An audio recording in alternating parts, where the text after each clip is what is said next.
The man on every screen in Ashmore was already begging when the signal hijacked the night. His wrists were cinched to a metal chair, his $1,000 suit was dark with sweat, and behind him hung the burned station logo of WCH-8, the channel that had gone up in flames 11 years ago. Then he raised his face, stared straight into the lens, and choked out, "Lena Voss. Tell your brother I'm sorry." If stories like this get under your skin, subscribe, like the video, and tell me where you're watching from before we begin. Because this one doesn't just haunt a town, it haunts a family. Lena had been half asleep on the couch above the station garage when every phone in the building started screaming at once. Emergency override. Every screen in Ashmore had been seized. Living rooms, hospital rooms, gas station monitors, the television above the bar at Doyle's, even the cracked little weather display in the bus terminal. The man in the chair was Councilman Reed Halloran, the richest developer in the county, and the kind of public saint who never touched a door if someone poorer could open it for him. Now he was crying like a child. A voice came through the speakers, low and distorted, almost calm. "Reed Halloran, tell Ashmore what happened in Studio B." Halloran shook his head so hard the chair scraped backward. "Please," he whispered. "Please, not my daughter. She watches the local news. Don't." A digital timer appeared in the corner. 00:59. Lena froze. Not because Halloran was on screen, because she knew that wall behind him. The soot stain in the top corner, the hairline crack in the cinder block, the old blue paint underneath the ash. She had been there once, when she was 17, the morning after the fire that took her brother. Studio B. "Lena?" her coworker Mateo said from the doorway, white as paper. "Tell me this is fake." But then Halloran looked into the camera again, saw something behind it, and broke. "We streamed them," he sobbed.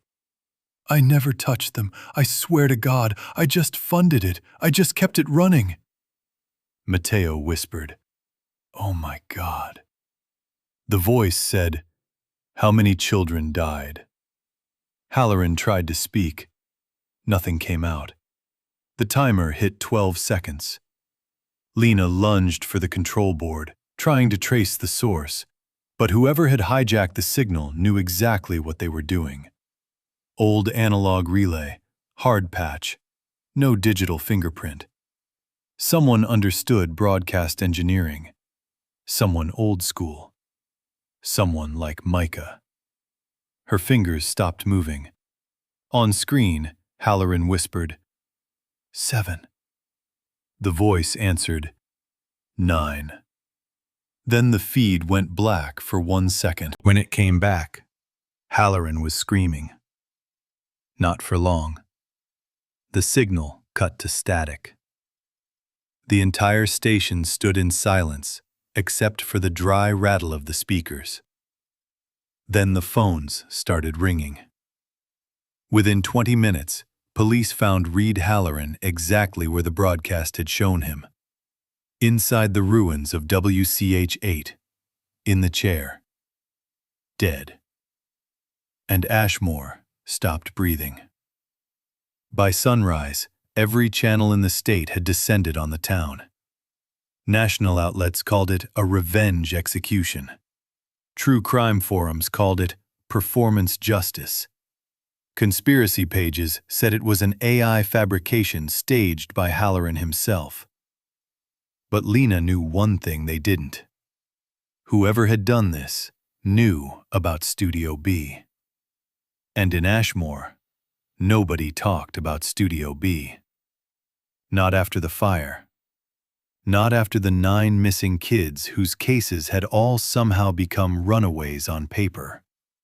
Not after Micah Voss vanished and left their mother staring at the front door until cancer finally finished what grief had started. By 8 a.m., Chief Warren Voss was standing in Lena's apartment, like he still owned every room he entered. He looked older than he had the night before.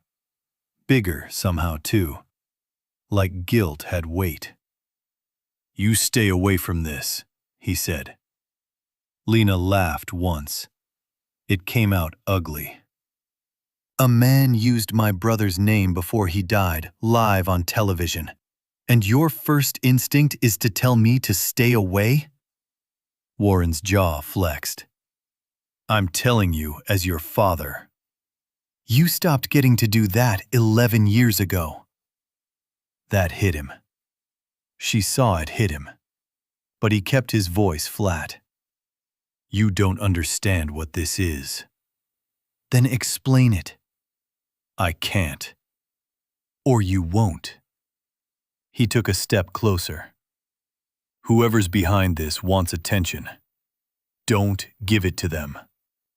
Lena stared at him, then whispered, "Did Reed know Micah?" For 1 second, Warren looked afraid. And that was worse than any answer. He left without touching his coffee. At noon, someone slipped an envelope under the station door. No stamp, no name. Just one VHS tape and 4 words written in black marker. "Ask Donna about the basement." Donna Kay was the principal of Ashmore High, and she had once been the volunteer coordinator at St. Jude's Home for Boys, the same shelter linked to 5 of the 9 missing kids. The same shelter Micah had been sneaking around before he disappeared. Mateo didn't want Lena to play the tape. Of course she played it. The footage was old, grainy, and warped at the edges. A hidden camera angle from high in a room with concrete walls.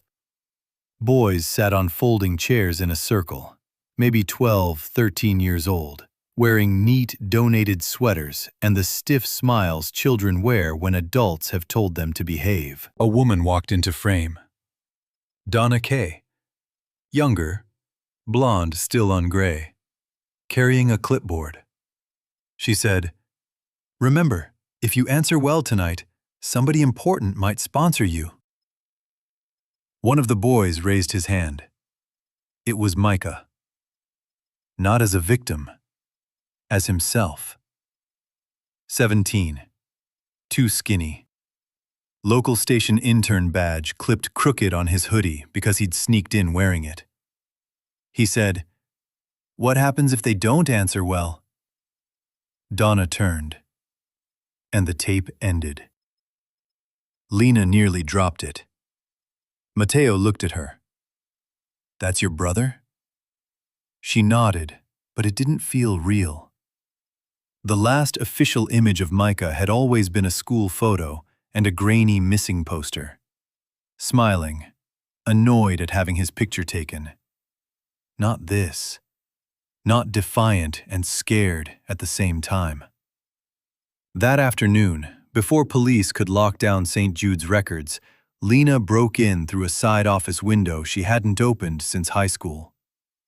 The basement smelled like wet plaster and old bleach. Half the filing cabinets were gone. The rest were empty.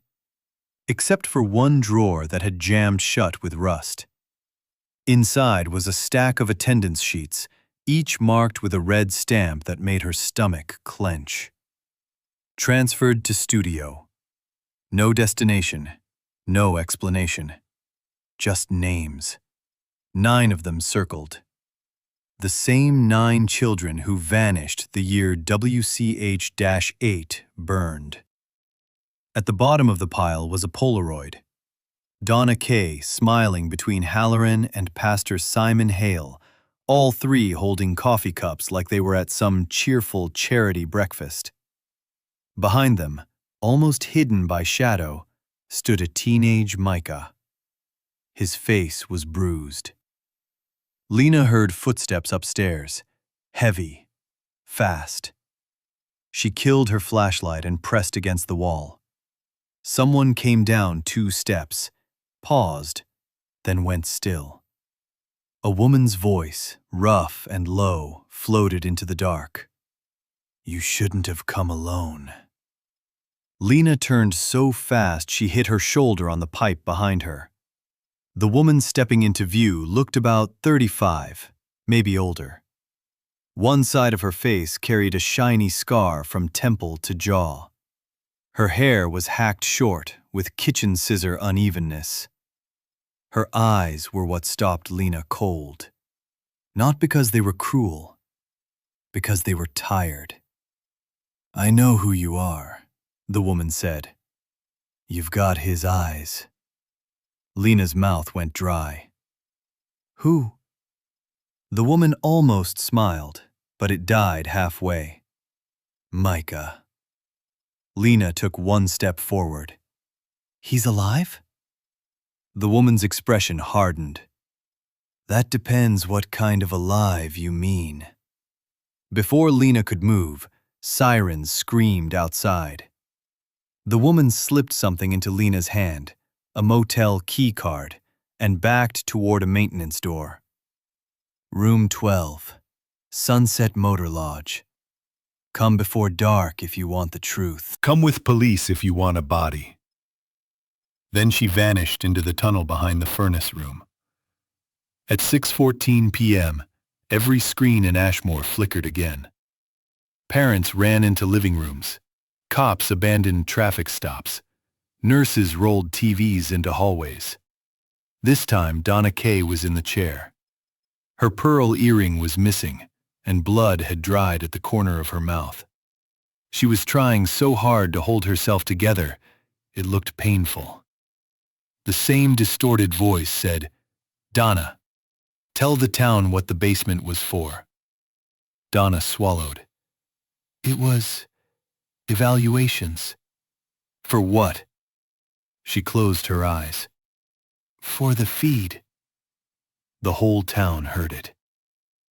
At the sports bar, somebody threw a glass at the TV. At the high school, students watching from their phones started crying because they knew that face, knew that voice, had hugged that woman on graduation day. Lena was already racing for the motel when Donna started confessing. They had called it the Lantern Room. Rich subscribers paid cash for a private late-night broadcast. Runaway boys, foster kids, shelter kids nobody powerful would miss. They were made to answer questions, do dares, fight, hold their breath underwater in metal tubs, stand on crates with electrical current wired beneath them while men in another room voted who deserved another chance. Donna kept insisting she never killed anyone herself. Then the voice asked, "Who found out?" Donna started sobbing before she answered. "The intern. The boy with the camera." Lena hit the brakes so hard her car fishtailed. Donna's voice cracked. "He tried to take a tape. Simon caught him. Warren came later. Please, I told them to stop. I told them it had gone too far." Lena whispered, "Dad?" The timer hit 0. There was a sound like a metal latch dropping somewhere off camera. Donna began screaming. And just before the feed died, the camera shifted a little, just enough for Lena to see the edge of a person in frame. Thin, shoulders hunched, right hand shaking. Micah used to shake like that when he got angry and tried to hide it. Lena drove the rest of the way half blind with tears. Room 12 was empty except for a lamp, an unplugged television, and a cassette recorder on the bed. When she hit play, she heard breathing first. Then, her brother. Not a maybe, not a memory. Micah. "Lena," the recording said. His voice was older, rougher, but it punched straight through 11 years and landed in her chest. "If you're hearing this, Rosa trusted you. Don't make her regret it." Lena covered her mouth. "I didn't die in the fire. he went on. I wanted to. For a while, I really wanted to. But Rosa got me out through a service tunnel under the studio. She was 13. Her arm was burned down to the bone, and she still dragged me half a mile through mud because I couldn't stop throwing up smoke. Lena was crying openly now. Micah inhaled, slow. Dad knew I was alive. Everything inside her went still. I called him from the tunnel. I was using a guard's phone. I remember the battery icon flashing red. I remember telling him I couldn't find the other kids. I remember telling him it smelled like wires and gasoline, and I could hear someone locking doors behind me. The tape clicked softly. He told me to stay where I was. Lena couldn't breathe. Then he hung up. The rest of the message didn't register at first because blood was roaring in her ears. Only when the recording ended did she realize she had dropped to the carpet. Her father had heard Micah alive. He had heard him, and he had left him there. When Warren arrived at the motel, she was waiting in the parking lot with the tape in her hand and murder in her eyes. He didn't deny it. That was the worst part.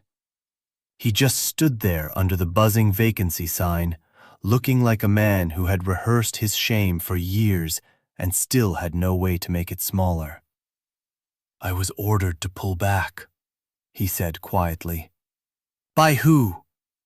The mayor, the district attorney. State police were already there. They knew what that place was. And you listened? There were armed men inside. You left your son in there. I thought I had time. Lena laughed, then slapped him so hard his head turned.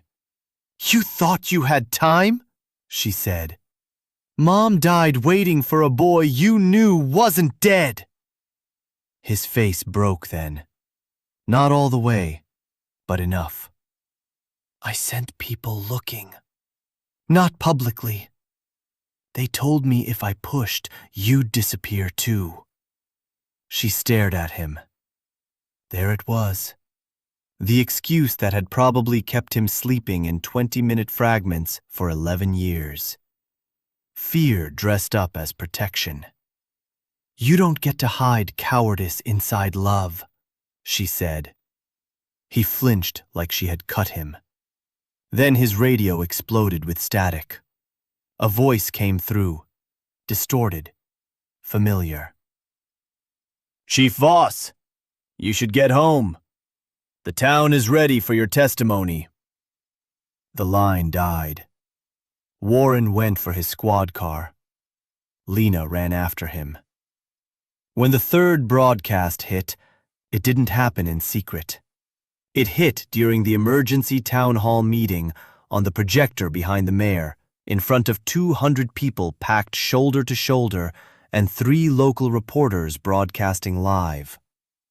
Pastor Simon Hale appeared in the chair. The room erupted. Simon was still wearing his white clerical collar, except now it was stained red where someone had split his lip. He kept trying to pray, but couldn't finish the words. The distorted voice asked, "Did you bless the children before or after the stream?" Simon cried harder. "After," he whispered. People in the town hall gasped. Somebody screamed, "You liar!" He admitted he had laundered money through the church outreach fund. Admitted he had baptized bruised children so donors could call it redemption. Admitted he had helped move bodies when kids failed on camera. Lena watched Warren watching the screen. He looked less shocked than haunted.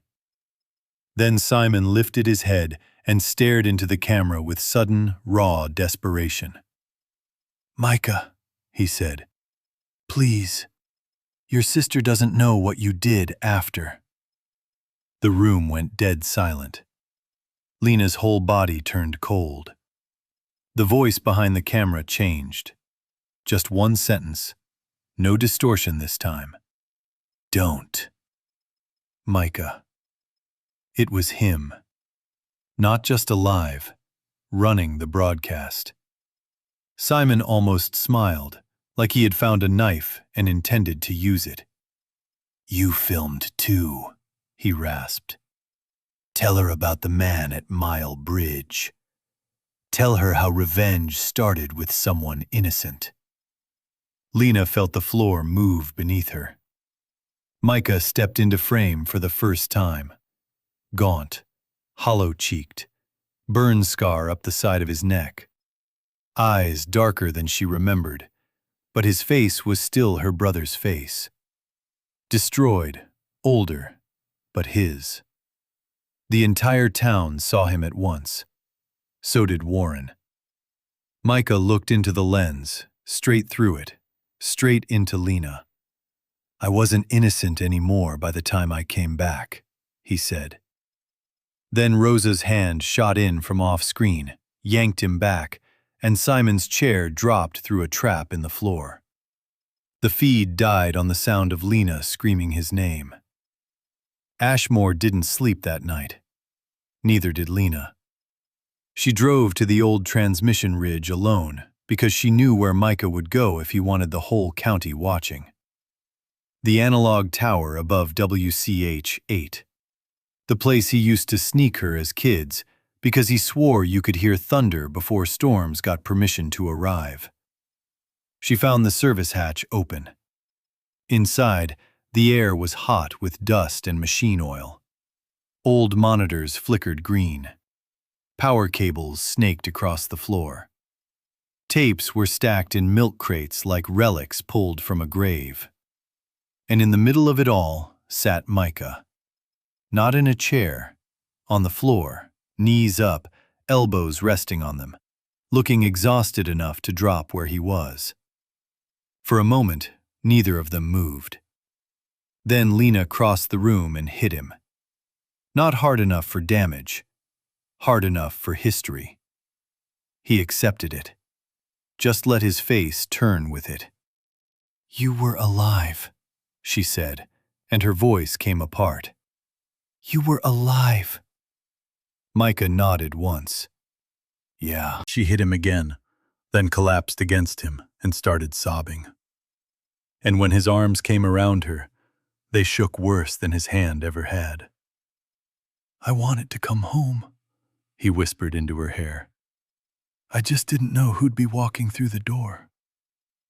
For one fragile minute, they were only brother and sister again.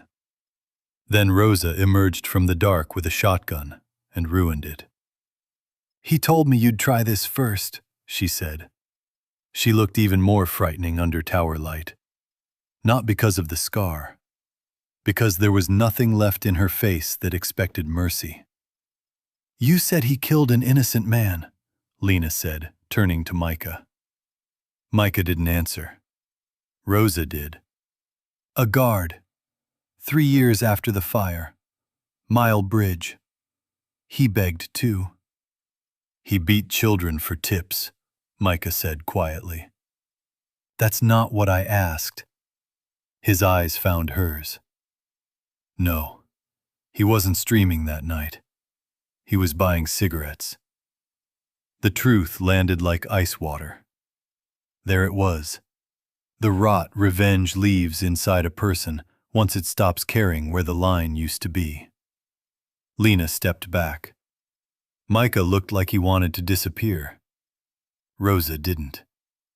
You want to judge him? She snapped. Judge the town first. Judge the men who watched us choke for entertainment. Judge the women who powdered our bruises. Judge your father, who heard his son breathing and still chose his badge. Warren's voice thundered from the stairwell. Let him go. He came in armed, flanked by 2 deputies. Rosa smiled without joy. Perfect. The deputies barely got their weapons raised before monitors around the room switched on. Every screen showed the same thing. Warren's house. Empty. Then the camera panned down to his kitchen table. A folder lay open. Subscriber ledgers, transfer sheets, signed incident reports. Warren went pale. Micah looked at him with an expression so raw it almost made Lena look away. "You kept copies," Micah said. Warren didn't speak. "You kept all of it." "I couldn't burn it," Warren whispered. Rosa laughed. "Conscience, what a beautiful disease." Then she hit a switch. A red light above the central camera blinked on. Live. Warren realized too late. The fourth broadcast had already started. Every screen in Ashmore lit up with the tower room. For the first time, the audience wasn't looking at a captive in a hidden place. They were looking at the whole machine, the tapes, the wires, the faces, the truth.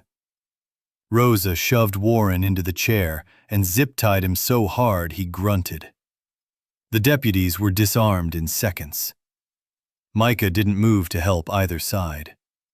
He just stood there, wrecked by the collision between revenge and blood. Lena saw it before anyone else did. The small, blinking upload icon on the masterboard. Micah had connected every surviving tape to the emergency archive feed. If the broadcast held long enough, every file would dump onto the public network.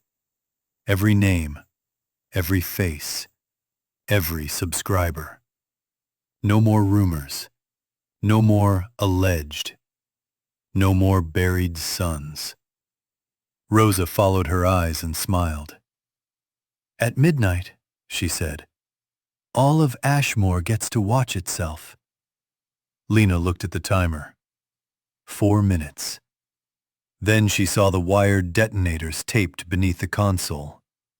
Not just confession. Obliteration. "You're going to kill everyone in here," Lena said. Rosa's face didn't change. "No. I'm going to end the signal where it began." Micah turned sharply. "That wasn't the plan." "The plan was mercy," Rosa said. "I outgrew it." Warren, tied to the chair, looked at his son. "I am sorry," he said. Micah laughed once, broken and ugly. "No, Dad. You were scared." "I was." "Say the rest." Warren shut his eyes. When he opened them, he didn't look at Micah. He looked at the camera. At the whole town. At 11:42 p.m. on October 17th, I received a call from my son from inside the service tunnel under WCH-8. He was alive. He said children were trapped. I was ordered to stand down. His voice started shaking. I obeyed that order. I filed false reports. I changed statements. I let powerful people call murdered children runaways, because I was afraid if I told the truth, they would come for my family next. Lena was crying again and hated it. Warren kept going. I told myself fear was the same as protecting them. It wasn't. It was cowardice wearing love's face. Micah covered his mouth with a trembling hand. Rosa reached for the detonator. Lena moved first. She slammed her into the console. The room exploded into motion. One deputy grabbed Rosa's arm. She drove an elbow into his throat. Warren tipped the chair sideways, trying to block her. Micah dove for the detonator cord. One of the monitors shattered under a stray shot, showering sparks across the tapes. Fire caught fast. Too fast. Old oxide and dry paper. Lena scrambled to the masterboard. Upload progress, 62%. Not enough. "Micah!" she screamed. "How do I lock the feed?" He was on the floor wrestling Rosa for the trigger. Blood ran down his temple. "Manual relay," he shouted. "Copper switch, left bank." She found it, yanked it, and the screens across town changed. No more chair. No more spectacle. Now Ashmore watched archive footage. Children entering basements. Donors shaking hands. Faces. Dates. Voices. Halloran laughing off camera. Donna clipping microphones to terrified boys. Simon blessing a child with a split lip. The mayor. The district attorney. A state trooper. A judge. Names no one in town would ever be able to unknow again. Upload 81%. Rosa saw the monitors and went feral. "You idiot!" she screamed at Micah. "Now they'll make this paperwork, trials, appeals, sympathy pieces. They deserve fear." She snatched a fallen pistol and aimed at the console. Micah threw himself between the gun and the board. The shot hit him high in the chest. Lena heard the sound that came out of herself and barely recognized it as human. Micah stumbled backward into the rack, hit the floor, and still looked past his own blood toward the upload bar. 89%. Rosa raised the gun again. Warren, still half-tied, lurched the chair into her legs. She fell. A live cable tore loose, sparks burst. Flame raced up the curtain wall toward the ceiling. 90%. Lena dropped beside Micah, pressing both hands to the wound. "No, no, no, no." He looked weirdly calm, pale already. "Len," he whispered, "don't you dare." He smiled, small and tired. "You still say my name like you're 12. Her vision blurred. Behind them, Warren was dragging himself through broken glass toward Rosa as she clawed for the detonator. "Micah," Lena sobbed, "stay with me." He looked at the nearest monitor. On it, a boy no older than 13 was staring into an old hidden camera, trying not to cry. Micah. 17 and pretending to be brave. "I should have come home sooner," he said. "You can still come home." He turned his head slowly. "There isn't one left for me." That was the cruelest thing he could have said, because part of her knew he believed it. Upload 97%. Rosa got the detonator in her hand. Warren saw it. For the first time in Lena's life, her father didn't hesitate. He threw himself on her. The blast that followed wasn't huge. It didn't need to be. In that tight metal room, it was enough. Enough to rip sparks across the ceiling. Enough to throw Rosa backward into the fire. Enough to send the top bank of monitors cascading down in a shower of glass. Enough to shake the tower so hard the red live light flickered. 99%. Lena screamed for help that wasn't coming in time. Micah used the last of his strength to grab her wrist and pull her face close. "Listen to me," he said, blood at the corner of his mouth. "When the signal cuts, don't let them call us a rumor again." The upload hit 100. Every screen in Ashmore flashed white. Then, the tower lost power. The signal cut forever. By dawn, the fire was out. Rosa was dead. Warren died before the ambulances made the hill. Micah lived long enough to hear Lena tell him the files had gone through. Long enough to laugh, once, weekly, when sirens filled the valley, and people finally came running toward the truth instead of away from it. Long enough to whisper, "Mom would have hated my hair." Then he was gone too.